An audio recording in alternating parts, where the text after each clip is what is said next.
فاتني من غير ما يحكي وسابني من سكات، استخسر حتى يشكي ويبكي على اللي فات. انا اكتر شي قلقني معرفش ليه فارقني، اتعمد ليه ضايقني ويسمم عالبعاد.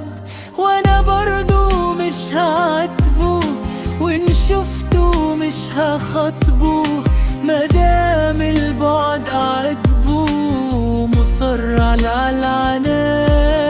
انا عارف من البداية لكل شيء نهاية، وهتخلص الحكاية وتعيش الذكريات، وفي يوم هيعود لي تاني وانسى انه كان اذاني. رجوع خلاص دواني يا حبيبي، سلامات.